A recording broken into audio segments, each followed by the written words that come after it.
All right, so in this part, we're going to sketch out our idea and plan everything out on paper before we jump into CAD to make sure we know what we're doing. This doesn't have to be like very full-fledged or like very detailed.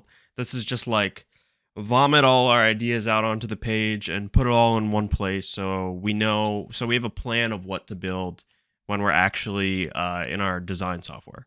So right off the bat, just as a general project introduction, I know I want to build some sort of dragon.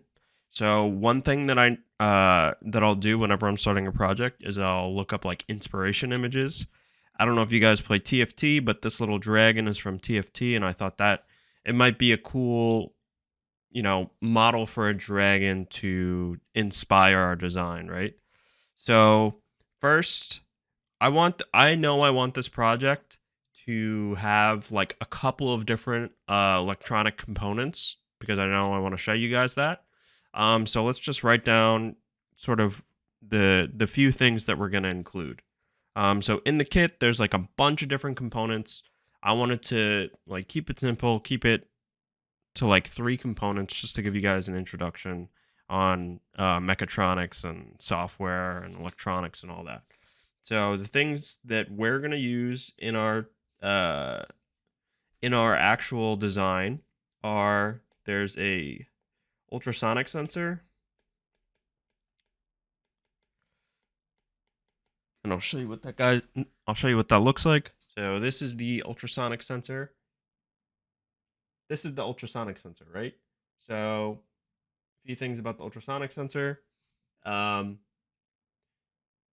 Basically, in layman's terms, all it's doing is sending out ultrasonic or sound waves. This side is T, so it's transmitting and it's bouncing off something and coming back. And this is receiving for R, and it's just measuring the time it takes to do that. So basically, all this sensor does is it's giving us a distance value for how far away something is, right? So this is going to be pretty important later. So then we also have two types of motors. We have a servo motor, which is so that's this thing. And basically, um, this is a motor that is good at like remembering its location. So it can rotate anywhere from 0 to 180 degrees.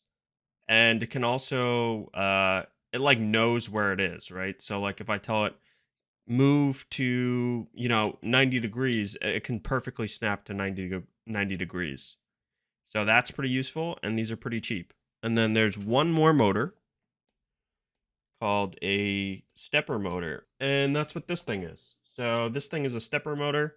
This is basically the servo motor, but a bit more advanced. So this is like super accurate with its positioning, and basically divides like how much it's moving into steps. And it's like, I think this one is like over 1,000 steps per rotation, so you can get like super accurate positioning. This is great. Like bigger versions of this are used on like 3D printers, right? Because on 3D printers, you need like exact positioning to deposit material wherever you want to go, right? This is like a smaller version of that. But basically, it's another motor in your kit that I'll teach you guys how to use. So right now we have one sensor and two motors. So those are the three components we're going to use. And then we're going to hook that up to the Arduino. And I'll show you guys like how all of those things come into play. So let's plan this out.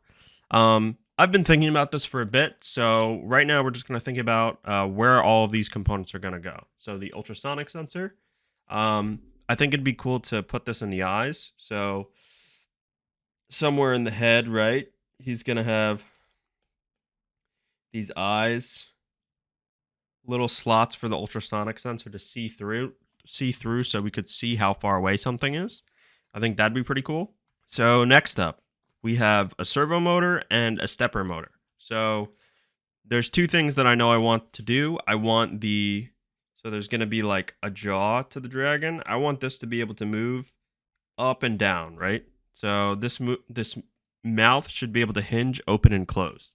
And one thing that I'm concerned about is like how heavy or how big we're going to make the jaw, because Because this is a kit and they're probably just trying to give you an introduction to all the motors, this motor can handle high torque. It's like a low torque servo. Basically, they make more advanced versions of this where inside this motor, there's like a gear train. And I'll explain a little bit about that later. But basically, all that means is that there's like pieces inside that are moving around to allow the motor to work, right? But in here, they're plastic, but there are better versions of those where there's metal and they can handle, higher load. But this can't basically this can't lift that much load or weight, right? So we need our pieces to be pretty small. And I think if we make the jaw small enough, this should be a perfect motor to be able to hinge, uh, the jaw open and closed, right? And then the last thing that I want to do, and this is how we can include the stepper motor, because I'm thinking this stepper motor, I'm pretty sure this stepper motor can handle higher torque than the servo motor.